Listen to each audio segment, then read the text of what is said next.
గారు పరలోకంలో కూడా ఈ లోకంలో ఉన్నట్టు భార్యాభర్తల శారీరక సంబంధాలు ఉంటుంది అని మీరు చెప్పినట్లు కొందరు బయట ప్రచారం చేస్తున్నారు.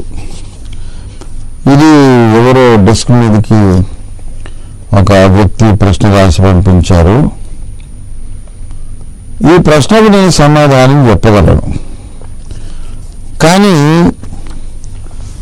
మొట్టమొదట ఇలాంటి లోతైన విషయాలు అడగగోరేవాళ్ళు, తెలుసుకొనగోరేవారు, ప్రశ్నించగోరేవారు, ప్రత్యక్షతలు పొందగోరేవారు ఒక లక్షణము కలిగి ఉండాలి. కొంచెం దైవానుగ్రహము పొందిన వారై ఉండాలి. దైవానుగ్రహం పొందకపోతే మంచి మాటలు చెప్పినా వినడానికి అవకాశం ఉండదు, వినలేకపోతారు, గ్రహించలేని పరిస్థితి కలుగుతుంది. మత్తయి సువార్త 19వ అధ్యాయము 10-11 వచనాలు చూడండి. ఆయన శిష్యులు భార్యాభర్తలకుండు సంబంధము ఇట్టిదైతే పెళ్లి చేసుకొనుట యుక్తము కాదని ఆయనతో చెప్పిరి. చూస్తున్నారా? మత్తయి 19:10-11 వచనాలు. Matthew's gospel 19th chapter 10th and 11th verses. 11th verse చదువుతున్నాను. అందుకు ఆయన, అనుగ్రహము నొందిన వారు తప్ప మరి ఎవరునూ ఈ మాటను అంగీకరింపనీయరు. తల్లి గర్భము నుండి నపుంసకులుగా పుట్టిన వారు కలరు, మనుషుల వలన నపుంసకులుగా చేయబడిన నపుంసకులను కలరు, పరలోక రాజ్యము నిమిత్తము తమను తామే నపుంసకులుగా చేసుకొని నపుంసకులను కలరు. ఈ మాటను అంగీకరింపగలవాడు అంగీకరించునుగాక అని యేసు వారితో చెప్పాను. కనుక ఆధ్యాత్మిక విషయాలలో అన్ని సంగతులు అందరితోనూ చర్చించదగినవి కాదు. నేను ఎన్నోసార్లు నవ్వు తెప్పించే ఒక ఉపమానం ఉదాహరణ చెప్తూ ఉంటాను. ఒక పిల్లవాడు తల్లిదండ్రుల పెళ్లి ఫోటోను చూసి, ఇది ఏం జరుగుతుందమ్మా, నువ్వు నాన్నగారు దండలు వేసుకుని ఉన్నారు, చక్కగా ఉన్నారు, మంచి బట్టలు వేసుకున్నారు, ఇది ఎప్పుడు జరిగింది ఫంక్షన్ అంటే, అది నాకు మీ నాన్నగారికి పెళ్లి జరిగినటువంటి పెళ్లి ఫోటోలు రా నాయనా అని మురిసిపోతూ చెబుతుంది తల్లి. నేను మీ మమ్మీని పెళ్లి చేసుకున్నప్పుడు రా పెళ్లి ఫోటోలు రావి అని డాడీ చెప్తాడు. పెళ్ళి అది ఎప్పుడు జరిగింది, నన్ను ఎందుకు పిలవలేదు మీరు, నేను చూడలేదే అంటే, నేను పిలవడానికి అవకాశం లేదురా, మా పెళ్లి కాకుండా నువ్వెలా ఉంటావు అంటే, ఎందుకు లేను, ఇప్పుడున్నాను కదా, మీరున్నారు నేనున్నాను, అప్పుడు ఎందుకు లేను, నాకు మీరు ఎక్స్ప్లెనేషన్ ఇవ్వాల్సిందే అని వాడు మండిపట్టు పడితే తల్లిదండ్రులకు చెప్పగలరా? చెప్పండి. ఒరే, ఈ బయోలాజికల్ ప్రాసెస్ అనేది పెళ్లి కాక నుండి చేయడం తప్పురా, నిషిద్ధము.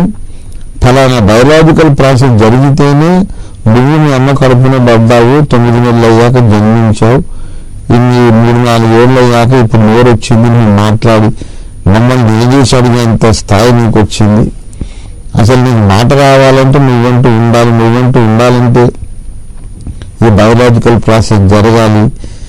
అది జరగాలంటే దేశ చట్టము దైవ చట్టము మనకు అనుమతించాలి. పెళ్ళి అయితేనే కానీ అవకాశం లేదు, పెళ్లి జరిగితేనే కానీ దీన్ని మమ్మల్ని ముట్టుకునే అవకాశం లేదు అని వాడికి ఎక్స్ప్లెయిన్ చేయగలిగే అవకాశం ఉన్నదా? అవకాశం లేదు. నాకు తెలిసిన కుటుంబంలో మమ్మీ డాడీ మీ పెళ్ళికి నన్ను ఎందుకు పిలవలేదని ఒక కుర్రవాడు రోజంతా తిండి మానేసి అలిగాడు. తల్లిదండ్రులకు బాధ, వాడు తినటం లేదని, నవ్వు వస్తోంది, కోపం వస్తోంది, కొట్టలేరు, తిట్టలేరు, బలవంతం నోట్లో ముద్ద కుక్కలేరు. అది మేము చిరస్థాయిగా మేము జ్ఞాపకం ఉంచుకునే ప్రాక్టికల్ జోక్ కింద మారిపోయింది. కాబట్టి ఈ లోకములోనే పసిపిల్లలకు అన్ని విషయాలు చెప్పలేము. అలాగే ఆధ్యాత్మిక పసిబిడ్డలకు కూడా అన్ని విషయాలు చెప్పలేము. పరలోకంలో శారీరక సంబంధాలు ఉంటాయా అని అడిగారు. ఇప్పుడు ఉంటాయి అని చెబితే ఇతడు ఒక భ్రష్టుడు, దుర్బోధకుడు, ఇతను పాపాన్ని గురించి మాట్లాడుతున్నాడు, పరలోకంలో కూడా పాపం ఉన్నది అని మాట్లాడుతున్నాడు అని రెచ్చిపోయి నన్ను దుమ్మెత్తి పోస్తారు. మరి ఒకవేళ ఉండదు అని చెప్పాను అనుకోండి, దాన్ని ప్రశ్నించే వాళ్ళు కూడా కొంతమంది ఉండవచ్చు. ఎలా ప్రశ్నిస్తారు అంటే దానికి నాకు తెలిసి ఎలా ప్రశ్నిస్తారు. ఇప్పుడు నేను మీకు అవన్నీ నేర్పించినట్టు అవుతుంది అనవసరంగా. ఒకవేళ పరలోకంలో కూడా లైంగిక సంబంధాలు ఉంటాయా అని ప్రశ్న ఎందుకు వస్తుందంటే, అసలు ఆ కార్యమే తప్పేమో అని ఒక అజ్ఞానం క్రైస్తవ సమాజంలో ఉంది. నేను ఒకటే చెప్తున్నాను, ఆదాము హవ్వలు పాపము చెయ్యక ముందే లైంగిక సంబంధాలు కలిగి ఉన్నారు. వారు చేసిన పాపం ఏమిటంటే వద్దన్న పండు తిన్నారు. ఆజ్ఞాతిక్రమమే పాపము కదా. ఆజ్ఞాతిక్రమమే పాపము కనుక ఆ పండు తినవద్దనే ఆజ్ఞ దేవుడు ఇచ్చి ఉన్నాడు కనుక పండు తినడం పాపమైంది. అయితే అంతకుముందు ఒక ఆజ్ఞ ఇచ్చాడు, మీరు ఫలించి భూమిని నిండించి దాన్ని లోబరుచుకోండి, అంటే పిల్లల్ని కానీ సంతాన వృద్ధి పొందమని దేవుడు ఆజ్ఞాపించాడు.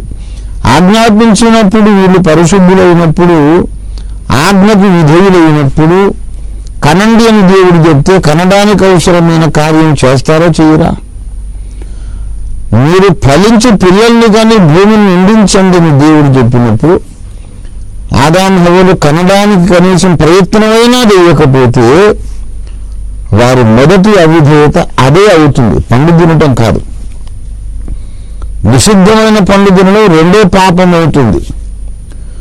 మొదటి అవిధేయత, మొదటి పాపం వాళ్ళిద్దరూ శారీరకంగా కలుసుకోకుండా ఉండడమే మొదటి పాపం అవుతుంది. వాళ్ళు సంసార ధర్మం జరపాలి, పిల్లల్ని కనమని దేవుడు ఆజ్ఞాపించాడు. ఆదాము హవ్వలు ప్రయత్నించి చూసినా పిల్లలు పుట్టకపోతే అది వారి తప్పు కాదు, దేవుడే గర్భం మూశాడు అని అర్థం వస్తుంది. ఒకవేళ దేవుడు గర్భం మూసాడా లేదా అనే సంగతి నాకు తెలియదు, అసలు మేము కలుసుకునే లేదుగా అనే పరిస్థితి ఉంటే, సంసార ధర్మం అనేది మా మధ్య జరగనే లేదు అనే పరిస్థితి ఉంటే, ఆదాము హవ్వలు చేసిన మొదటి తప్పు, మొదటి అవిధేయత, మొదటి ఆజ్ఞాతిక్రమం అదే అవుతుంది. కనుక ఆదాము హవ్వలు పండు తినేదాకా పరిశుద్ధులే, నిషిద్ధ ఫలము తినేదాకా వారు అవిధేయులు కాదు, నిషిద్ధ ఫలము తినేదాకా వారు ఆజ్ఞాతిక్రమము చేయనే లేదు. అంటే అంతకుముందు ఆజ్ఞకు వాళ్ళు లోబడుతూనే ఉన్నారు. చాలా కాలం సంసార ధర్మం జరిపినారు, అయినా పిల్లలు పుట్టలేదు కనుక చాలా ఏళ్ళు ఎదురు చూసిన తర్వాత కయ్యను పుట్టాడు కనుక వాళ్ళు ఏదైనా నుండి బయటకు వచ్చిన తర్వాతనే దేవుడు వారి గర్భం తెరిచాడు కనుక యెహోవా దయ వలన నేను ఒక మనిషిని సంపాదించుకున్నానని హవ్వమ్మ చెప్పింది ఆదికాండం 4లో. చాలా కాలం ఎదురు చూశాక కన్న తల్లి ఆ మాట అనగలుగుతుంది, కానీ పెళ్ళవగానే వెంటనే పుట్టేస్తే ఏ తల్లి ఆ మాట అనదు. అన్న గుండె లోతుల నుంచి రాదు ఆ మాట. కాబట్టి ఆదాము హవ్వలు పాపం అనేది ప్రవేశించక ముందే పరిశుద్ధ స్థితిలో వాళ్ళు ఆహారం పుచ్చుకున్నారు. ఆ ఆహారం అనేది పరలోకంలో కూడా ఉంటుంది. అలాంటప్పుడు మరి సంసార ధర్మం అనేది పరిశుద్ధ స్థితిలోనే దేవుడు నియమించి ఉంటే, విమోచన జరిగిన తరువాత నిత్య మహిమ ప్రపంచంలో లైంగిక ప్రక్రియ ఎందుకు ఉండకూడదు? అసలు ఉంటుందా లేదా అని ఎందుకు ప్రశ్న వచ్చింది? దాని గురించి ఎందుకు అంత బాధపడుతున్నారు? శరీరములో ఉండే పంచ జ్ఞానేంద్రియాలు, పంచ కర్మేంద్రియాలు. కళ్ళు ఒక జ్ఞానేంద్రియం, చెవులు, నాలుక, చర్మము, ఇవన్నీ కూడా జ్ఞానేంద్రియాలు. కర్మేంద్రియములు, కర్మేంద్రియములు అంటే కాళ్ళు చేతులు, నోరు, పాయువు, ఉపస్థ. ఈ ఉపస్థ అనేది సృష్టి కార్యములకు సంబంధించిన కర్మేంద్రియం. రక్షణ పొందినాక శారీరకంగా మనకు మహిమ శరీరం వచ్చేసిన తర్వాత ఈ మట్టి శరీరములో ఉన్న జ్ఞానేంద్రియములన్నీ మహిమ శరీరానికి ఉంటాయి, మట్టి శరీరానికి ఉన్న కర్మేంద్రియాలు కూడా మహిమ శరీరానికి ఉంటాయి, పునరుద్ధాన శరీరానికి ఉంటాయి. ఇక్కడ నోరున్నది, మహిమ దేహానికి నోరు ఉంటుంది. ఈ మట్టి దేహానికి చేతులు ఉన్నవి, మహిమ దేహానికి చేతులు ఉంటాయి. ఇక్కడ మన కాళ్ళు పాదాలు ఉన్నాయి, మహిమ దేహానికి పాదాలు ఉంటాయి. అలాగైతే మరి ఆ పునరుత్పత్తి సంబంధిత ఆ వ్యవస్థ అవయవాలు మాత్రమే మహిమ దేహానికి ఉండవని ఎందుకు అనుకోవాలి అంటే, ముందు మనకు ఆ ప్రక్రియ అంటేనే ఒక అజ్ఞానంతో కూడిన, భయంతో కూడిన అసహ్యం అనేది ఉంది. ముందు దాన్ని తొలగించుకోవాలంటే చాలా మెచ్యూరిటీ ఉండాలి, దేవుని మనస్సు మనకు రావాలి. కనుక అది చిన్నపిల్లలకు సంసార ధర్మం విషయాలు ఎలాగైతే చెప్పలేమో, ఇది పబ్లిక్గా చర్చించవలసిన విషయం కాదు. కాబట్టి దాని విషయం వదిలేసేయండి. పరలోకంలో మనం ఇక్కడికి వెళ్ళిన తర్వాత దేవుడు ఏ వ్యవస్థ మనకు నియమిస్తే ఆ వ్యవస్థలో జీవిద్దాం, గొడవ వదిలిపోతుంది. అక్కడ ఏమైనా ఉంటుందో లేదో అని ఇక్కడ చర్చించుకోవడం కంటే అసలు అక్కడ వెళతాము అనే గ్యారంటీ, ఆ నిశ్చయత సంపాదించుకోవడం ముఖ్యం. పరలోకంలో భోజనం ఉంటుందా, విందు ఉంటుందా, సంసారం ఉంటుందా, అక్కడ ఏమేమి ఉంటుందని ఆలోచిస్తూ ఇక్కడ దేవుని చిత్తాన్ని మనం జరిగించకపోతే మనం అక్కడికి వెళ్ళేది ఉండదు, అక్కడ ఇంకేం చేసేది ఉండదు. మనం పొందిన రక్షణను అంతము కనుక కాపాడుకోవాలి. అపొస్తలుల బోధయందు, విశ్వాసంలో, రొట్టె విరుచుటలో, సహవాసంలో, ప్రార్థనలో మనం కొనసాగుతూ ఉండాలి. రొట్టె విరుచుట్లో కొనసాగుతూ ఉండాలి. సత్యబోధన పునాది మీద కట్టబడాలి. సత్యం కోసం ధ్వజమును ఎత్తాలి. ఆత్మ రక్షణ కొరకు ప్రయాసపడాలి. మన రక్షణను కాపాడుకోవాలి. సాధ్యమైనంత ఎక్కువ మందికి రక్షణ సువార్త ప్రకటిస్తూ ఉండాలి. రహస్య పాపాల నుండి, మనకు పాపమని తెలిసిన ప్రతి కార్యం నుండి మనం దూరంగా పారిపోవాలి. అనుదినం పొద్దున్నే ఓలివల కొండ ఎక్కాలి, దేవుని ముఖ దర్శనం పొంది దిగి రావాలి. ఇలాగ నేర్చుకోవలసిన మంచి పాఠాలు, చేయవలసిన పుణ్యకార్యాలు, మంచి కార్యాలు ఎన్నో ఉన్నాయి. వీటిని మనము క్రమముగా చేయకపోతే పరలోకానికి వెళ్ళడమే అనుమానాస్పదం. క్రమముగా మనం సమాజ కూటాలకు వెళ్ళాలి. సంఘ ప్రార్థన, కుటుంబ ప్రార్థన, ఏకాంత ప్రార్థన ఉండాలి. దేవునికి ఇవ్వాల్సిన దశమ భాగం నమ్మకంగా ఇవ్వాలి. వీటి మీద దృష్టి పెడితే మంచిది. ఒకటే సింపుల్గా, పరలోకానికి వెళ్ళిన తర్వాత దేవుడు ఒకవేళ సంసార ధర్మం అక్కడ కూడా ఉంచితే ఆ ధర్మంలో కూడా మనం ఉండటానికి ఎప్పుడు సిద్ధంగానే ఉండాలి.